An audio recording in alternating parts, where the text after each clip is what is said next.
যদি 1000 মসজিদ থাকে 900টা মসজিদের মতওয়াল্লিয়া সেক্রেটারির নামটা কাটা যায়। এইভাবে সমাজকে ধ্বংস করছে এক শ্রেণীর নারী। এটা কোরআন বলছি আমি, মায়েরা আমার বাপের গল্প বলিনি। কোরআন বলছে নারীরা তোমরা আত্মীয়তা সম্পর্কে সচেতন হও, ভাইয়ের সম্পর্ক নষ্ট। তোমরা আত্মীয়তা সম্পর্কে সচেতন হও। আত্মীয়তা কি? বোনের সাথে কথা নাই, ঈদের দিনে বোনের ঘর চলে যান, বোন রাগ করেছিস আয়। ভাইয়ের সাথে বোনের কথা নাই, বোন ভাইয়ের ঘরে চলে আসবে। ভাইয়ের কথা নাই। ভাই যদিও চায়ের দোকানে একটু মিল হয়, কিন্তু ঘরে এসে যদি বউকে বলে, জানো তো চায়ের দোকানে বড় ভাই আমাকে চা খাওয়ালো, আর বললে যে ভাই ভালো আছিস, ই তখন বলবে ও তোমার পয়সা লিবার লেগে কইছে, ও আবার ঝগড়াটা লাগিয়ে দিবে। ঠিক বললাম না ভুল বললাম? এইভাবে সমাজকে ধ্বংস করছে এক শ্রেণীর নারী। এটা কোরআন বলছি আমি, মায়েরা আমার বাপের গল্প বলিনি। কোরআন বলছে নারীরা তোমরা আত্মীয়তা সম্পর্কে সচেতন হও, ভাইয়ের সম্পর্ক নষ্ট করো না, ভাই বোনের সম্পর্ক নষ্ট করো না, বোনের সম্পর্ক নষ্ট করো না, বাপ বিটিতে সম্পর্ক নষ্ট করো না, মা বিটিতে সম্পর্ক নষ্ট করো না, আত্মীয়তা সম্পর্কে সচেতন হও। রাসূলের হাদিস, তোমরা মুমিন ততক্ষণ হতে পারবে না যতক্ষণ পর্যন্ত তোমার কাছ থেকে তোমার প্রতিবেশী সুরক্ষিত নয়। এটা রাসূল সাল্লাল্লাহু আলাইহি সাল্লাম বললেন। তোমার কাছের লোককে সুরক্ষা পেতে হবে। আজকে সমাজে ভেবে দেখুন, বিয়ে যতগুলো বিয়ে হচ্ছে, 100টা মুসলিম সমাজ, আমি অন্য জাতির অন্য ধর্মের কথা বলবো না, শুধু মুসলমানদের বলছি, 100টা বিয়ে হলে 80টা বিয়ে হারাম কাজ হচ্ছে, বিয়েতে হারাম কাজ। আর বলছে হুজুর দোয়া করবেন, আর হুজুর দোয়া করছে বিয়ের মজমায় কি, আল্লাহ তুমি নেক্সট সালে আওলাদ দান করো, আল্লাহ এদিকে মুমিন। আবে মুমিন হবে কি করে? তো মুমিনই লয়। দেখবেন এই গ্রামটার নাম কি, পেছের পাড়া।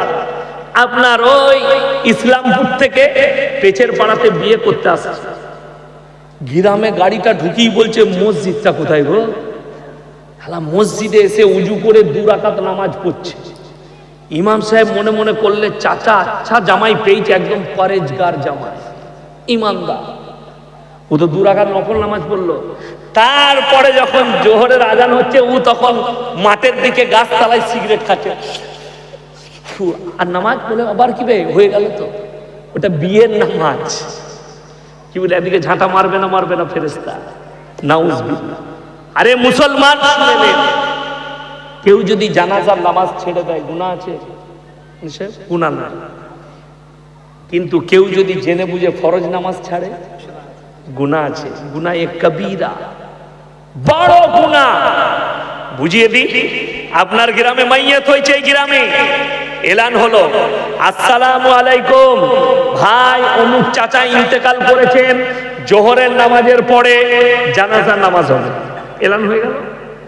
আমাদের দেশের যারা 5 ওয়াক্তের মুসল্লি বাবাজি, তারা উজু করে নামাজ পড়ছে, আর কিছু লোক আছে তারা একদম প্রথম আসমান থেকে এসে তারা উজু করে বাইরে দাঁড়িয়ে আছে, ওরা খালি জানাজা পড়বে। ঠিক বললাম না ভুল বললাম? এইটাই কষ্টে। তুমি শুধু জানাজা পড়তে এসছো, তোমার চোখের সামনে যদি বলেন হুজুর দোয়া দরুদ কিচ্ছু জানি না, ওরে মূর্খ, কমপক্ষে সেই দিনে ইমামের সঙ্গে দেখে 4 রাকাত মাথাটা ঠুকেলে, ক রাকাত? 4 রাকাত মাথাটা ঠুকেলে আল্লাহু আকবার বলে কিচ্ছু পড়তে হবে না। আল্লাহ যদি কবুল করে লাই, তো কাল থেকে আবার সূরাগুলো মুখস্থ করবি, দোয়াটাও শিখে যাবি, তো 5 ওয়াক্তের নামাজে আল্লাহ কবুল করে নিতে পারে। কিন্তু ই তো ঢুকবেই না। আর এই মালকটা একটাও জানাজার দোয়া জানে না। আমার এলাকায় আমার আত্মীয় মারা গিয়েছিল, আমরা বাপ বেটা গেলাম, আসরের নামাজের পরে জানাজা। আশ্চর্য ঘটনা বলছি, ইমামটা আমাদের ছাত্র, তো গেলাম আমাদের আত্মীয়, আমরা বাপ বেটাই গেলাম একটা গাড়িতে।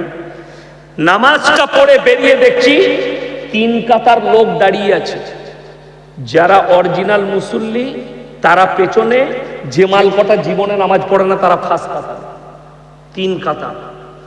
আমি মনে মনে ভাবলাম, আল্লাহ যাই হোক, আমাদের ছাত্র জানাজা পড়াবে। আমি মনে মনে করলাম, না হলে আমার আব্বাজিকে বলবে, তো আব্বাজি অসুস্থ, না হলে আমাকে বলবে। কিন্তু পড়ালো কে? সেও নামাজ পড়ে নাই, যে জানাজা পড়াচ্ছে একজন গুটকাখোর জিলাপি হুজুর, নামাজ পড়ে না, মুখে দাড়ি নাই, খালি পায়ে এলো, প্যান্ট আর শার্ট পরে দিয়ে দেখছে একটা পাঞ্জাবি খালি গতি দিলে দিয়ে জানাজার নামাজ পড়িয়ে দিলে। যা, আজকের জানাজার নামাজ গেল। কথাটা বুঝতে পারেনি আমার ভাই? কষ্টটা ওই জায়গায়, আপনি 5 ওয়াক্তের নামাজি হতে পারলেন না, আপনি খালি শুধু জানাজার নামাজি হলেন। আপনি 5 ওয়াক্তের নামাজি হতে পারলেন না, খালি জুম্মাটা পড়ে বললেন আমি নামাজি, আমি মুসলমান। যে লোকগুলো 5 ওয়াক্তের পড়ছে তারা কি তাহলে? রাসূল বললেন, যার নামাজ নাই তার মধ্যে ইসলাম নেই, যার নামাজ নেই তার মধ্যে ইসলাম নেই। আপনি তাকিয়ে দেখুন, মুসলমানের মারামারি নামাজ নিয়ে না, কোথাও শুনতে পাবেন না। নামাজ পড়া দিয়ে মারামারি হয়েছে, যে নামাজ আমরা এত পড়ছি মসজিদে জায়গা হচ্ছে না, যে মসজিদ বাড়াতে হবে। নামাজ নিয়ে মারামারি নাই, রোজা নিয়ে মারামারি নাই। আপনাকে দেখি দেবো ডোম খোলে, রোজার পাশে চায়ের দোকান খোলা থাকে না? থাকে না? কথা বলে না? খোলা থাকে। কাদের দোকান? মুসলিমদের। মুসলিমদের চায়ের দোকান খোলা থাকে রোজার মাসে। কিন্তু অবাক হবেন, বোম্বে হচ্ছে মহানগরী, ভারতের মহানগরী হচ্ছে মুম্বাই, এবং বাণিজ্য কেন্দ্র 1 নম্বর ভারতের, সমুদ্রবর্তীতে। আমরা সবাই জানি ফিল্ম দুনিয়াটা ওখানে আছে, গ্যাংস্টারের দুনিয়া ওখানে। কিন্তু অবাক হবেন, রমজান মাসে যে মৌলবীরা আদায় করতে যায় তাদেরকে জিজ্ঞেস করবে, রমজান মাসে ইফতারিতে শুরু হয় হোটেলগুলো, চায়ের দোকানগুলো, সেহরিতে বন্ধ হয়, সারা রাত খোলা, সারা দিন বন্ধ। জোরে বলুন সুবহানাল্লাহ। মালদা হাই রোডের উপরে ডাঙ্গা নাম ডাঙ্গা, ওইখানে একটা চায়ের দোকান আছে মসজিদের পাশে। আমি তার কাছে চা খাই। তাকে জিজ্ঞেস করলাম, আপনার কত চা বিক্রি হয়? প্রত্যেক দিন 2500 থেকে 3000 কাপ চা বিক্রি করে। মারাত্মক চা, এমএলএ, এমপি, এসপি সবাই দাঁড়িয়ে চা খায়। আমার চায়ের পয়সা লাই না, খুব ভালোবাসা, এবং তালবিলিমদেরও পয়সা লাই না, আলেমদের পয়সা নিতে চাই না। তাকে জিজ্ঞেস করলাম, আপনার যে এত বিক্রি রমজান মাসে কি করে? বলে, হুজুর সাহেব রমজান মাসে ওই ইফতারি করে চালু করি, তারাবির সময় বন্ধ করে দিই। আপনি তাহলে তোমার ব্যবসা মার খায়? বলে, না, আল্লাহ বেশি বরকত দেয়। জোরে বলুন সুবহানাল্লাহ। বিশ্বাস। আপনাকে বর্তমানে দেখাবো, মুসলিম হোটেলগুলো চাদর টাঙ্গিয়ে, পর্দা টাঙ্গিয়ে ভেতরে বেরোজগার হারামখোরগুলোকে খাওয়াচ্ছে।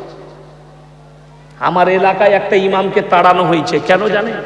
খালি বলেছে যে, কি বলেছে ইমাম সাহেব? মাইয়াত বাড়িতে রমজান মাসে গ্রামের মোড়ল এলান করছে, যারা মেহমান এসছেন তারা খানা খেয়ে যাবে। ইমাম সাহেব বললে, রমজান মাসে খানার এলান করা হারাম। সকালবেলায় মসজিদ কমিটি ইমামকে তাড়িয়েছে, ইমামের চাকরি চলে গেল। আর রমজানের পরে ঈদের পরে আমার একটা জলসা ছিল, আমি সেইখানে বললাম রমজান মাসে মাইয়াত বাড়িতে খানা রান্না করাই হারাম। তখন সবাই বলছে, হুজুর একদম হক কথা বলেছে। আমি বললে হক, আর ইমাম বললে তাড়াবি কেন? এই তো জানে ইয়াসিন সাহেবের চাকরি যাবার ভয় না। আমার চাকরি যাবার ভয় আছে? আমি আজকে এখানে বায়ান করছি, আমার চাকরি যাবার ভয় নেই। পয়সা ফেকো, তামাশা দেখো, বায়ান শুনবে না, গাড়ি চাপো, পালিয়ে যাবে।